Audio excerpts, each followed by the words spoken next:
Pourquoi Hurlevent? À la fois parce qu'il y a beaucoup de vent ici, mais aussi c'est nos filles qui ont trouvé le nom Hurlevent, parce que les hauts du Hurlevent, parce que le clin d'œil à la littérature anglaise, quoi. Voilà.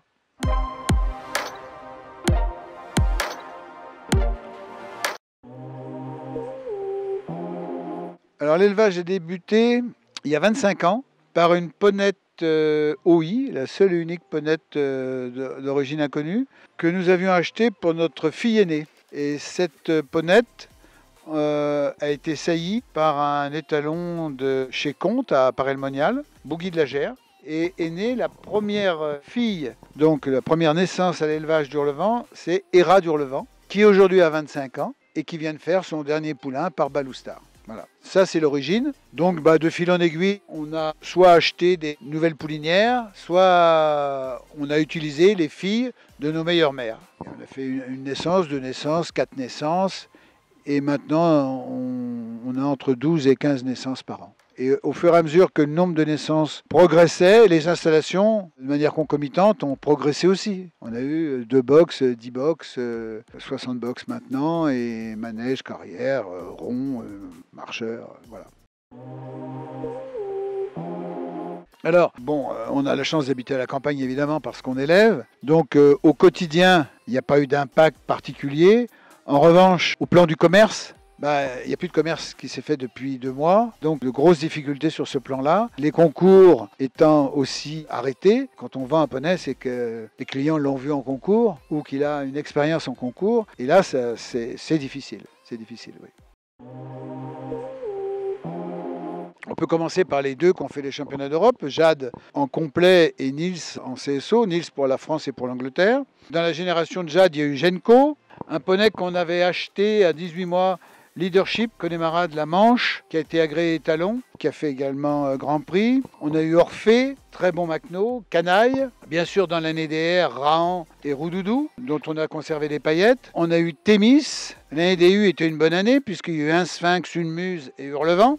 On avait acheté Poulain Ungaro, qui a bien fait, qui continue à bien tourner avec sa jeune cavalière. Vasco, toujours un produit de Nabora, donc qui a fait également Roudoudou, Cogito. On a eu Belcanto, fils d'une muse. Et je redis Cogito, Cupidon et Daenerys, donc qui a fait son premier Grand Prix à 7 ans. Et on pense que ça va être une très très bonne ponette. Théoline nous a rejoint depuis 2 mois. On est très content de l'approche du cheval qu'elle a, de ses qualités de monte, de la personne aussi. On espère qu'on va aller loin. On va faire des grandes choses. L'idée, c'est de continuer à progresser. Alors les noms, c'est un conflit familial, les noms. On change 10 fois les noms. Depuis peu, il y a notre petite fille Amy qui revendique la paternité de plein de noms. Donc on tient compte de son avis aussi. Voilà. C'est notamment elle qui a trouvé cette année. Alors, Kéops, Kéfren, Kélési. On a eu aussi Croque-Mou, bien sûr. Croque-Mou, Chronos, et puis la dernière, Koubaba. Voilà. On a conservé quelques paillettes à vendre de Shaolin, de Bosco et de Phoenix. C'est des étalons qu'on utilise, nous, pour nos ponettes. Au moins une fois par an, on met chacun de ces 3 étalons au moins une fois. Alors avec des caractéristiques bien sûr différentes pour tous les 3. Mais si on les met sur nos ponettes, c'est parce qu'on pense qu'ils sont vraiment bien.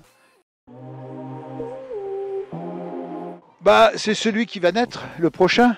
On a quelques poneys qui nous plaisent particulièrement. Notamment, il y avait Cogito et Cupidon qui ont fait Grand Prix avec les petits Valas, qui sont en vente d'ailleurs. On espère trouver un jeune cavalier ou une jeune cavalière pour l'année prochaine. Bien sûr, il y a aussi Daenerys que monte Nolan. Et on a 1 ou 2 bons 6 ans là dans l'écurie. Epithète, on a Eros, on a quelques bons poneys comme ça qui nous plaisent particulièrement. Voilà.